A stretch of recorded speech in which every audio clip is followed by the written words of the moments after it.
Hi hello నమస్తే వనక్కం సలాం అలైకుం welcome to Kumar vlogs. మీ ముందుకైతే సరికొత్త వీడియోతో అయితే వచ్చానండి. ఇన్ని రోజులు ఎందుకు డిలే అయింది అంటే కొంచెం వర్క్ ఉండడం వల్ల వీడియోస్ అయితే చేయటం అవ్వలేదు. సో దానివల్ల డిలే అయితే అయింది. ఇక్కడ నుంచి రెగ్యులర్గా వీడియోస్ అప్లోడ్ చేయడానికి ట్రై చేస్తానండి. మనం ఇప్పుడు చూస్తున్నది అయితే కనుక శ్రీకాళహస్తి అండి. శ్రీకాళహస్తి ఊర్లోకి అయితే ఎంటర్ అయ్యామన్నమాట. మనం బస్సులో రావడం అయితే జరిగింది. ఊర్లోకి ఎంటర్ అయ్యాక నేను ఇంతకుముందు శ్రీకాళహస్తికి వెళ్ళాను కానీ బట్ ఎప్పుడు నేను ఇలాగా ఇంత కొత్తగా ఉండడం అయితే చూడలేదు. శ్రీకాళహస్తి ఆ నందీశ్వరుడు చూసారా, పిల్లర్స్ పైన నందీశ్వరుని అయితే బాగా అరేంజ్ చేశారండి. ఇది మనకి ఆ శ్రీకాళహస్తి మొత్తం చుట్టుపక్కల తిరుగుతున్నప్పుడల్లా కనబడుతూ ఉంటాయి అనమాట. మెయిన్ స్ట్రీట్స్ అన్నిటి దగ్గర అరేంజ్ చేశారు. మనందరికి తెలుసు కదా శ్రీకాళహస్తీశ్వర స్వామి అయితే గనక వాయులింగం అని చెప్పేసి.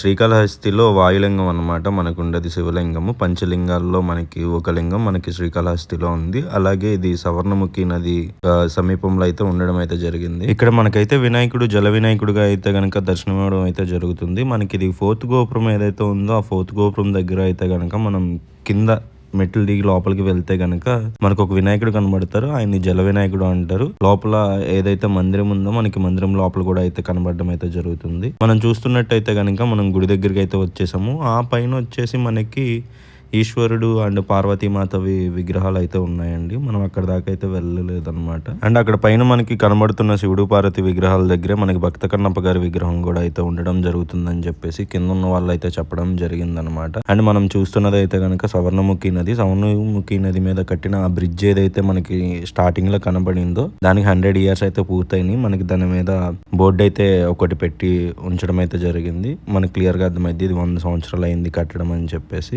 అట్ ద సేమ్ టైం అలా గుళ్ళోకి ఎంటర్ అవుతున్నప్పుడు బయట నుంచే వాళ్ళందరూ చెప్తున్నారు అనమాట, లోపలికి ఫోన్స్ అలవ్ లేవు, బ్యాగ్ అలవ్ లేదు, మీరు అన్ని ఇక్కడే పెట్టేసుకొని వెళ్ళాలి అని చెప్పి. సో దానివల్ల మనం లోపలైతే కనుక ఏమీ చూపించలేమన్నమాట గుళ్ళో. ఒకవేళ అక్కడ ఫోన్ కనబడితే లాగేసుకుంటారు అని చెప్పడం అయితే జరిగింది. సో అందుకని మన మొబైల్ ని కూడా ఇక్కడ లాకర్ లో అయితే పెట్టడం అయితే జరుగుతుందండి. మనం చూస్తున్నాం కదా ఇదే లాకర్ అనమాట. ఈ లాకర్ లోనే మనం పెట్టేసి ఇది గోపురం నెంబర్ 1 మనం ఇందులోకి ఎంటర్ అవ్వాలండి. అండ్ బయటకు వచ్చాక ఇక్కడ స్పెషల్ ఏంటి అని అడిగితే పాలకోవ అని చెప్పారు. సో ఆ పాలకోవ అయితే తీసుకున్నాను అనమాట. ఇది వచ్చేసి 75 రూపీస్ పడింది నాకు ఒక్క బాక్స్ వచ్చేసి. అండ్ ఇదైతే కనుక 250 grams అండి. నేను అక్కడికి వెళ్ళి ఎంత ఏంటి అన్నప్పుడు 1/4 kg అన్నారు. 1/4 kg అంటే ఏంటో అర్థం కాలేదు. 250 grams ని 1/4 kg అంటారండి ఇక్కడ.